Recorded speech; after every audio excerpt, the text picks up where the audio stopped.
Gold trusted gold buyers తాకట్టులో ఉన్న బంగారాన్ని విడిపించి ఈ రోజు ఉన్న మార్కెట్ ధరకే కొనబడును. మరిన్ని వివరాలకు సంప్రదించండి 7771077720.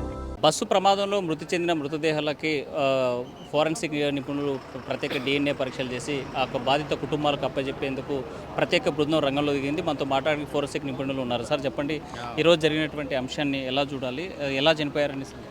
ఈరోజు మేము 8:30 గంటలకు మా గవర్నమెంట్ జనరల్ హాస్పిటల్ ఫారెన్సిక్ బృందము ఇక్కడికి చేరడం జరిగింది. ఇందులో నుంచి 19 మృతదేహాలను బయటికి వెలికి తీసినాము. 19లో 12 మేళ్ళు మగవాళ్ళవి, 5 ఆడవాళ్ళవి, 2 చిన్నపిల్లలవి తీసినాము. సో దీంట్లో ఈ కేసులో పోస్ట్మార్టము ఐడెంటిఫికేషన్ ఇంపార్టెంట్. పలానా వ్యక్తులు అని కనుక్కోవడమే ఇంపార్టెంట్. వాళ్ళని కనుక్కోవడము దీనిలో చాలా కష్టం. ఎందుకంటే అన్నీ బొగ్గు అయిపోయినాయి, కాళ్ళు చేతులు అందరికి ఖాళీ బూడిదైపోయినాయి. సో ఇటువంటి కేసెస్లో ఐడెంటిఫికేషన్ చేయాలంటే DNA శాంపిల్కు కొన్ని టిష్యూస్ ప్రిజర్వ్ చేసి FSLకి పంపించాలా. వాళ్ళు వాళ్ళ బంధువుల రక్త నమూనాలను తీసుకొని మ్యాచ్ చేసిన తర్వాత పలానా వాళ్ళని ఐడెంటిఫై చేసి వాళ్ళకి హ్యాండ్ ఓవర్ చేస్తాం జరుగుతుంది. సో అంతవరకు డెడ్ బాడీలు పోస్ట్మార్టం ఇక్కడ అయిపోయింది. దీనిని మార్చిడికి తరలించినాము. ఆ రిపోర్ట్స్ వచ్చిన తర్వాత ఇండివిజువల్గా వాళ్ళకి హ్యాండ్ ఓవర్ చేస్తాం.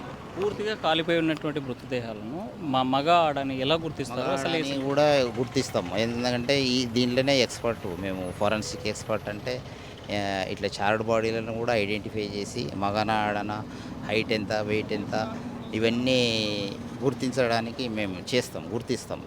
సరే, ఈ బస్సులో ఉన్నటువంటి వాళ్ళకి 19 మంది కూడా అంటే ఒకసారిగా బస్సులోకి వచ్చిన పొగల వల్ల చనిపోయారా, లేకపోతే ఫస్టే కాలిపోయి చనిపోయారు?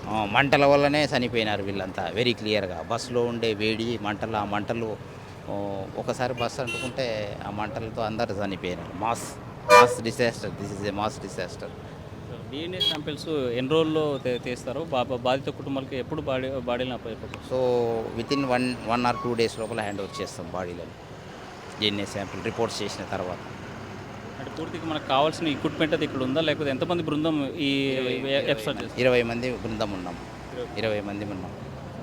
అయితే 1 or 2 daysలో తప్పనిసరిగా మృతదేహాలను ఫోరెన్సిక్ పూర్తి స్థాయిలో సైంటిఫిక్గా గుర్తించిన తర్వాత DNA టెస్టుల ద్వారా ఆ బాధిత కుటుంబాలకు మృతదేహాలను అప్పచెప్పేటువంటి ప్రక్రియను చేపడతామనేసి ఫోరెన్సిక్ నిపుణులు చెప్తున్నటువంటి పరిస్థితి. ఇది ఇక్కడ ఉన్నటువంటి తాజా పరిస్థితి. వీడియో జర్నలిస్ట్ చంద్రశేఖర్తో హుస్సేన్ RTV, కర్నూలు.